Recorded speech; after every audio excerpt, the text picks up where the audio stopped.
Olá, pessoal! Hoje vamos falar sobre a experiência de voz. Estamos aqui com o Ricardo Garrido, ele que é Culture Manager da Alexa no Brasil. Olá, Ricardo, tudo bem? Prazer em falar contigo. Oi, Aline, tudo bem? Prazer falar com você também. Muito obrigada por sua participação. Ricardo, começa falando para a gente, então, um pouco sobre as etapas, né, da experiência de voz. O interesse, a consideração, a decisão. Como que esses serviços e tecnologias, eles vêm impactando a jornada de um consumidor? Uhum. Bom, acho que a vontade de usar a tecnologia sendo acionada só pela voz é uma coisa que já existe há muito tempo, né? Se a gente for buscar na história, na cultura pop, a gente vai encontrar referências, sei lá, em 2001, Uma Odisseia do Espaço, um filme de 1968, em Blade Runner ou Jornada nas Estrelas, já no início dos anos 80, em que a gente via pessoas falando com os computadores e conversando e tendo respostas, informações a partir dali, né? Então, experiências feitas, banco já vinha desde a década de 80 tentando fazer algumas coisas nessa linha e tal. O que mudou e o que fez com que isso se tornasse possível agora são basicamente duas grandes coisas. Uma que é a inteligência artificial, ou seja, a possibilidade de você personalizar a experiência a partir do histórico e do comportamento do usuário, né, do consumidor. Então, por exemplo, a Amazon como empresa de e-commerce e tantas outras empresas de e-commerce que atuam hoje, tem a capacidade de oferecer para os clientes produtos que pessoas que viram a mesma coisa que eles viram, também viram outros produtos, ou que compraram aquilo, também compraram outro produto. Então, esse tipo de inteligência que permite que você personalize, que você não tem que ficar acertando um broadcast para todo mundo, né? Uma única oferta para um grupo grande de clientes, é o que permite que essa tecnologia por voz ganhe escala. E a segunda coisa é a computação na nuvem, né? Que é o que a Amazon começou através do Amazon Web Service, né?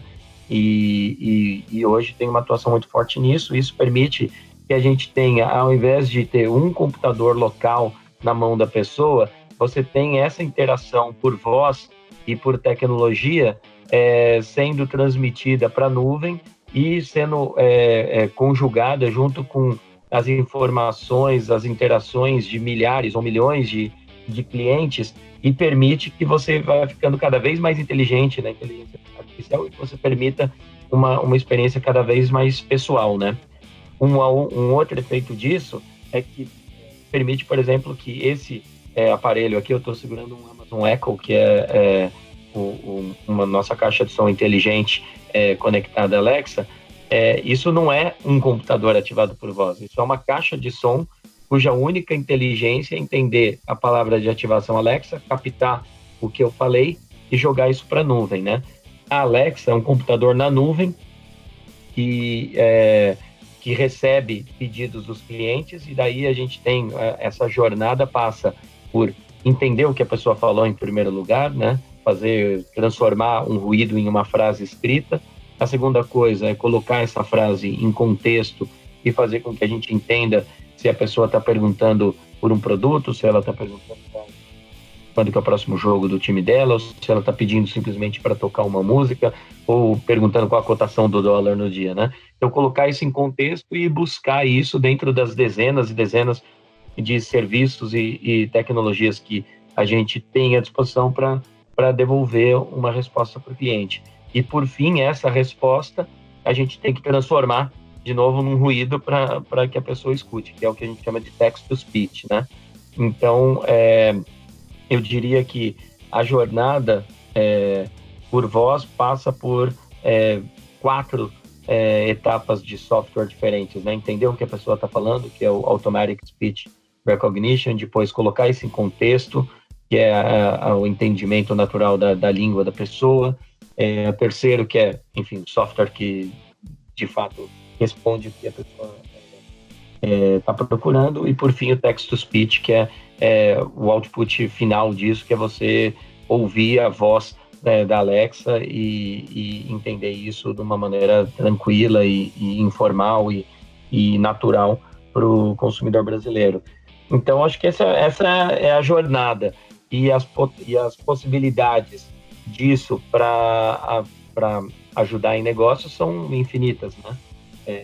Como começou tantas outras tecnologias, por exemplo, o mobile, né, que a gente usa hoje o celular para fazer diversos negócios e consumir diversos serviços e comprar coisas, muitas dessas coisas vão ter uma vocação de ser acessadas por voz de uma maneira ainda mais fácil e com ainda menos fricção do que era no celular.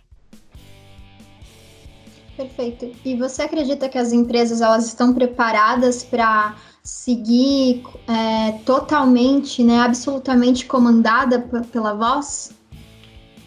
Eu acho que não totalmente, mas porque vai ser sempre uma evolução natural, mas as empresas estão preparadas e é uma tecnologia que se distingue das anteriores por ser ainda mais simples para desenvolver. Então, por exemplo, hoje, se você, na Alexa no Brasil, a gente lançou há pouco mais de 6 meses, né? Se você pode pedir um carro pelo Uber, você pode pedir comida pelo iFood, você pode pedir para assistir desenhos da Galinha Pintadinha ou da Turma da Mônica, você pode checar o status da sua conta no Bradesco ou no Itaú e assim por diante. Já temos assim, a gente acabou de passar a barreira de 1.000 skills desenvolvidas por empresas brasileiras para Alexa, né? E então tem se desenvolvido muito. No lançamento a gente tinha cerca de 300 e agora já são 1.000. A gente já mais que triplicou em 6 meses. E a verdade é que para desenvolver uma skill de voz é um desenvolvimento mais simples até do que desenvolver um aplicativo para celular, um aplicativo para smartphone. Lógico que existe uma certa tecnologia, é um esforço de desenvolvimento, mas ele é bem simples. E eu acho que o nosso papel como introdutor, né, dessa tecnologia aqui é dividir informação e formação para os desenvolvedores locais. Então, a gente tem o Alexa Skill Kit publicado na internet, onde tem dezenas de treinamentos diferentes, vídeos, tutoriais, enfim, pacotes simples de desenvolvimento que permite que qualquer pessoa possa fazer a sua própria skill. E, de fato, entre as skills mais usadas na Alexa no Brasil hoje, a gente tem algumas skills de grandes empresas, como algumas dessas que eu citei. Por exemplo, o Show do Milhão, desenvolvido pelo SBT, é um jogo que está sempre entre os 5 mais acessados pela Alexa. Que é um jogo de perguntas e respostas, tem tudo a ver com voz, com a voz do Silvio Santos e tudo mais. Mas também a gente tem uma série de skills que são desenvolvidas por pessoas completamente independentes, sem grandes verbas, sem equipe, sem grande tecnologia, né? Por exemplo, uma skill que está mais acessadas é a gritinho do Michael Jackson, que simplesmente se fala Alexa, imita o grito do Michael Jackson e ela tem alguns gritos ali gravados, né? Então, é bem mais simples. A gente vê diversas empresas já entrando. Tem outros exemplos de skills de que empresas aqui no Brasil, operações brasileiras, como a da Nestlé, fez uma skill sobre café, informações de café. A gente tem a Natura, fez uma skill de meditação, que também está sempre entre as mais baixadas. A Colgate fez uma skill que ensina crianças a escovarem os dentes. Então, tem uma coisa muito interessante de como fazer isso. E eu acho que a tecnologia é uma parte disso, mas é até a mais simples. E a parte mais interessante, mais desafiadora, é encontrar qual que é o serviço ou o conteúdo que você pode levar e fazer a diferença para o seu cliente, como no caso da Natura, com a meditação, o caso da Colgate, com ensinar a criança a escovar o dente, no caso da Nestlé, né, das informações sobre café e o que combina com o que, procedência dos cafés e tal. Então, são empresas que estão apostando em informação e serviço para os seus clientes que façam sentido, que façam a diferença para eles e, com isso, aumentando a credibilidade da marca, o valor da marca e a proximidade também com os clientes.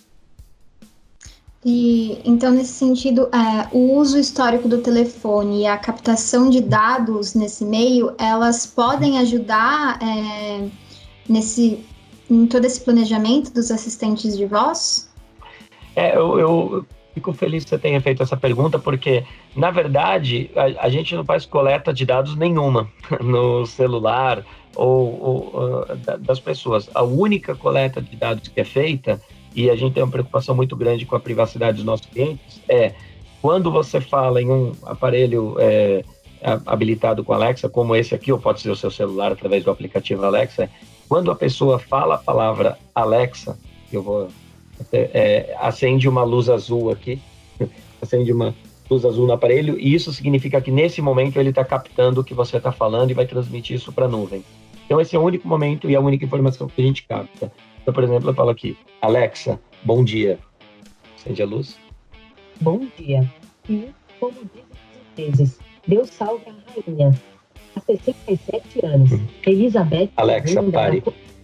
Então, o único momento em que ela ouve, está captando informação, é quando ela ouve a palavra Alexa, acende uma luz azul, que significa, está dando um retorno para o cliente de que nesse momento está havendo a captação, e isso está sendo enviado para a nuvem. E como eu falei, bom dia, ela entendeu que eu estava só dando bom dia para ela, me devolveu o bom dia da Alexa, que todo dia está e tudo mais.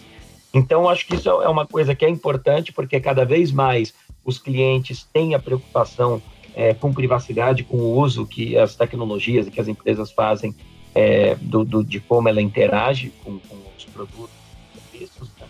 E a gente tenta oferecer para os nossos clientes com a maior transparência possível o que a gente faz com isso. Então, por exemplo, esse bom dia que eu acabei de falar para a Alexa, ele vai aparecer na minha conta, eu posso entrar agora no meu aplicativo Alexa no celular e vejo meu histórico de voz.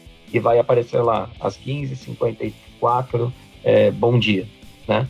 E daí eu posso tanto apagar o histórico, tudo que eu falei, ou tudo que eu falei hoje, ou tudo que eu falei nos últimos 3 ou 4 dias, ou simplesmente essa frase específica eu quero que seja apagada, de maneira que ninguém vai ter, a Amazon ou a Alexa vai ter essa informação. Mas mesmo coisas que ficam lá, a gente tem grande responsabilidade de que elas ficam de maneira anônima, ou seja, né, a gente não está colocando nome nisso, mas são informações que são importantes para personalizar a sua experiência, né? Então, quando eu pergunto, Alexa, quais os resultados do futebol, ela vai saber que o meu time é o Corinthians, por exemplo, e vai me trazer o resultado do Corinthians antes. Ou, Alexa, continua tocando Spotify, ela vai tocar as músicas dos artistas que eu costumo escutar com a minha conta do Spotify. Alexa, quais são as notícias do dia? Ela vai priorizar veículos que eu priorizei como os meus veículos de informação preferidos, né? Então, é importante para que você, acima de tudo, consiga oferecer uma experiência melhor para o cliente e tem limites claros do que você pode, deveria usar ou não deveria usar com o cliente, sempre oferecendo. Eu acho que você tocou num ponto muito importante mesmo, porque os assistentes de voz, ainda tem pessoas que sempre ficam ali, né, meio na dúvida de se realmente usam ou não em relação à segurança. E é muito importante sempre frisar que eles estão ali, mas que você vai ter total privacidade. Sim, inclusive, se você entrar em amazon.com.br/privacidade da Alexa, ali a gente mostra todas as coisas que a gente faz para preservar a privacidade do cliente, para garantir que ele tenha total acesso às informações que a gente tem. Inclusive, ali pode ser acessado o histórico de todas as interações com a Alexa e o cliente pode gerenciar e deletar alguns ou todos as interações com voz dele. Então, isso para a gente é uma das coisas muito importantes e muito centrais na nossa preocupação ao lançar a Alexa no Brasil. E, Ricardo, como que então as tecnologias de gravação de áudio e reconhecimento de voz, elas democratizaram o uso de aplicativos de mensagem, por exemplo? Eu acho, sem dúvida, os aplicativos de mensagem foram os aplicativos de mensagem, em termos de digitação e de visual e de digitação, eles não são nem um pouco diferentes dos primeiros aplicativos de mensagem que se popularizaram há quase 20 anos atrás, né? A grande diferença, e que eu acho que o que fez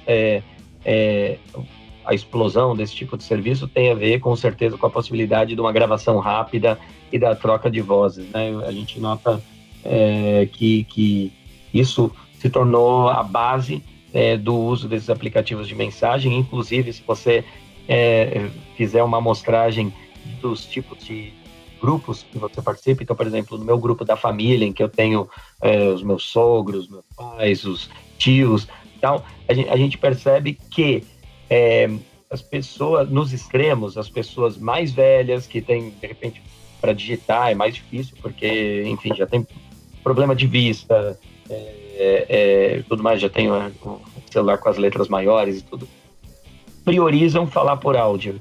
E as pessoas mais jovens também, por sua vez. Então, acho que nos extremos a gente tem justamente nas parcelas dos consumidores em que você tem a necessidade de ter mais treinamento, mais familiaridade com as tecnologias, a voz é um libertador, a voz é um grande democratizador.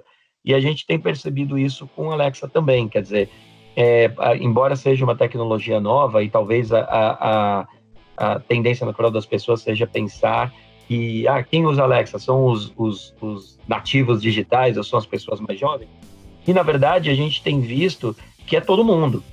A vocação básica tem sido famílias em que as crianças estão se divertindo com a Alexa, pedindo para ouvir uma história, as crianças se divertem muito com as piadas da Alexa, os pais, né, usando para os mais diversos fins, para ouvir música, para se informar, para perguntar alguma coisa. A gente tem percebido nesse período de isolamento social em que as pessoas estão em casa, um aumento muito grande de perguntas sobre apoio para a lição de casa, ou seja, perguntas de história, de ciência, de geografia, conversão de moedas, significado de palavras, etc. E cálculo também, né? Quanto que é 3 elevado à 10ª potência, esse tipo de coisa. E na outra ponta, idosos. E a gente tem recebido muitos depoimentos de clientes nossos dizendo: eu dei uma Alexa de presente para o meu pai, esse é até um exemplo da semana passada, tem mais de 90 anos, e ele me passou a seguinte mensagem, diz que ele fala com a moça de 1h30, 2 horas por dia, e ele usa para saber se vai chover, para ouvir piadas e para ouvir Roberto Carlos. Então, isso são feedbacks que a gente tem recebido e que deixam a gente muito orgulhoso do trabalho que foi feito para lançar Alexa em português do Brasil, especialmente quando a gente recebe coisas de pessoas que trabalham com idosos ou com pessoas com dificuldade, com deficiência visual, e dizendo de como que foi libertador para essas pessoas que de repente têm dificuldade de levantar e acender a luz da sala. É um desafio grande às vezes, e hoje simplesmente uma Alexa e uma lâmpada da Positivo de R$80, a pessoa pode falar assim: Alexa, acenda a luz da sala, e ela acende. Alexa, vai chover, tá chovendo lá fora, me conta uma piada, toca música. Quer dizer, uma coisa que é muito democrática em termos de facilidade de uso, de não precisar aprender nada, de não ter nenhum desafio, nem de esticar o braço para apertar um botão, né? Então, isso tem sido muito usado por pessoas com todo tipo de condição especial e pouca idade ou muita idade. Então, tem sido uma coisa legal. E eu acho que essa é uma das coisas que as empresas vão aprender a explorar bem com serviços de voz. Eu acho que uma coisa que fica muito nítido é que a experiência de voz, ela traz uma experiência mais humanizada, né? Porque você Sim. tem como eu posso dizer, uma relação mais íntima, né? Porque pela voz você consegue, de repente, se explicar melhor. Às vezes algo que você digita, a outra pessoa pode não entender no tom certo. Então, realmente, ela trouxe uma experiência mais humanizada. Tanto se a gente acompanhar as evoluções tecnológicas dos últimos 30, 40 anos, quer dizer, você quando começou com um computador em casa, né? A era dos PCs, as pessoas tinham aquele computadorzão, aquela torre, monitor, teclado e tal.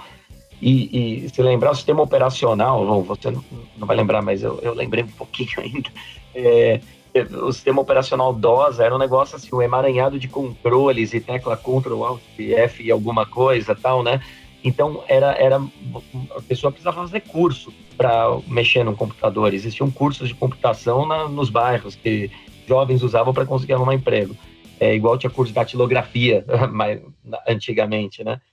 Depois veio o Windows, né? E a interface gráfica que permite que as pessoas simplesmente naveguem, muito mais simples. Ainda assim, já na era da você tem, assim, então, um formato padrão de site, aquele negócio do menu lá em cima, que tem várias palavras, você clica, abre uma barra vertical, onde você tem várias opções. Então, tem uma certa lógica de navegação que foi desenvolvida e que é mais simples do que as tecnologias que precederam, mas que ainda assim você precisa entender mais ou menos como aquilo funciona. E da mesma maneira, quando a gente foi para o smartphone, também você baixa o aplicativo, você abre o aplicativo, tem um menu de navegação, normalmente embaixo, umas bolinhas ali que você clica e tal. No voz, você simplesmente começa, você liga na tomada, conecta a internet e a partir dali é só falar do jeito que você falaria. Então, por exemplo, uma pergunta banal como Alexa, quando tem jogo do Corinthians? Eu tô fixado nisso porque faz tempo que não tem jogo.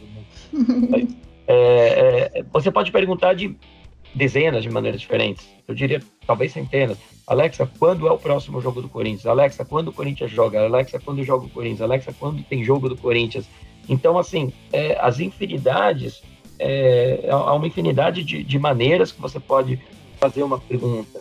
E a beleza disso é que você não precisa se preocupar com isso. Não tem a maneira certa de perguntar. Você pode perguntar de todas essas variações que eu falei, mais outras dezenas, ela muito provavelmente vai te voltar com a resposta certa. O Corinthians joga no domingo contra o Palmeiras pelo Campeonato Brasileiro, por exemplo, né? Então, a beleza disso é você não tentar trazer os vícios de tecnologias anteriores. Por exemplo, o jeito errado de você fazer uma skill para Alexa ou para qualquer outro assistente de voz seria você reproduzir o que é uma entrada de um call center, sabe? Que é você liga e fala, Alexa, eu quero usar o serviço do tal empresa, do tal banco. E daí ela fala, diga 1 para isso, diga 2 para aquilo, diga 3 para aquele outro, né? Esse é o jeito errado, você está reproduzindo um menu que é uma maneira antiga de interagir. O jeito certo é simplesmente, oi, eu posso te trazer respostas sobre tal assunto, tal assunto, tal assunto. O que você quer saber? Então, e você pode falar simplesmente, status da conta, ou andamento do meu pedido no iFood, ou repetir um pedido anterior. E ela vai entender e simplesmente fazer aquilo, né? Então, acho que esse né, para o seu ponto, né? De que essa é uma tecnologia muito inclusiva, que não precisa de treinamento e que você tem que facilitar a vida do cliente. Ele tem que simplesmente falar e é nosso trabalho entender isso e trazer a resposta certa, né? Bom, Ricardo, estamos chegando ao fim e eu tenho uma última questão para te fazer. Eu acho que boa parte dela você já respondeu, mas o que a gente gostaria de saber, né? Os consumidores, eles já percebem, né, esses aparelhos de voz, os assistentes de voz, como uma nova opção para o presente ou para o futuro? Não, com certeza. A gente se surpreendeu com o sucesso desde o lançamento da Alexa em outubro do ano passado. Na Black Friday do ano passado, o Echo Dot, que é o nossa caixa de som com menor preço, foi o item mais vendido do site da Amazon no Brasil. Aliás, no mundo inteiro, mas no Brasil também. A gente tem percebido um engajamento cada vez maior dos nossos clientes com a Alexa em várias coisas. Hoje as pessoas usam muito o serviço de voz, não só para ouvir música, que é o básico, mas a gente percebe que usam muito para várias atividades de produtividade pessoal dentro de casa, como alarmes, timer. Alexa, põe o timer de 20 minutos para macarronada. E daí, daqui 20 minutos, a gente fala, timer da macarronada, tá tocando aqui. Casa inteligente, para acender e apagar a luz, para enxergar a câmera no quarto do bebê. Enfim, também caiu nas graças e tem sido cada vez mais usado. A gente teve semanas aqui em que os itens mais vendidos no site da Amazon foram o Echo Dot e uma lâmpada da Positivo, que fala com a Alexa, que pode ser acionada com a Alexa, mudar de cor, regular a intensidade e tudo mais. Então, a gente tem visto que isso tem caído nas graças das pessoas e é muito natural, uma vez que você começa a usar, você começa a pensar como é que eu vivi até aqui sem usar isso. É parecido como foi com o smartphone no início, né? Eu lembro que lá no começo a gente falava, para que eu preciso num telefone para eu mandar e-mail? Eu posso mandar e-mail do meu computador, e lógico que hoje a gente não vive sem, né? E é parecido. Eu, por exemplo, já fico irritadíssimo de ter que levantar e pegar o controle remoto para baixar o som da TV, ou mudar a estação no carro e ter que ir lá mexer no botão, tirar 100% da minha atenção e olhar para frente. Poderia só falar, Alexa, troca a música, próxima música, mais alto, mais baixo, toca Bruce Springsteen, sei lá. Então, uma vez que você começa a usar, começa a ser muito natural e você começa a achar que não tem por que você fazer isso, aquelas coisas de outra maneira, né? Lógico que não é tudo, mas tem uma parte boa de coisas que a gente faz hoje em dia que tem uma vocação grande para ser usado por voz e as pessoas já estão descobrindo isso. Eu acho que daqui a pouco não vai ser mais assistente de voz, vai ser amigo de voz, né? Porque... Não. Aliás, a gente teve a preocupação grande mesmo de fazer um tom amistoso. Em outros países, a Alexa tem uma abordagem mais formal, trata por senhor e tal, né? Como na Espanha, na França, no Japão, onde existe um tratamento mais formal. Mas aqui no Brasil a gente fez questão de tratar como... Alexa responde como um amigo conversaria com você.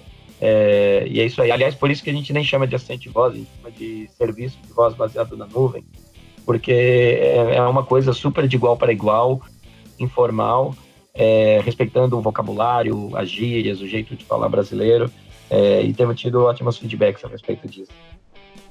Perfeito, Ricardo. Gostaria de agradecer a sua participação, muito obrigada. Obrigado, Aline, foi um prazer falar com vocês. O prazer foi meu e muito obrigada para todos que também estão nos acompanhando. Até mais.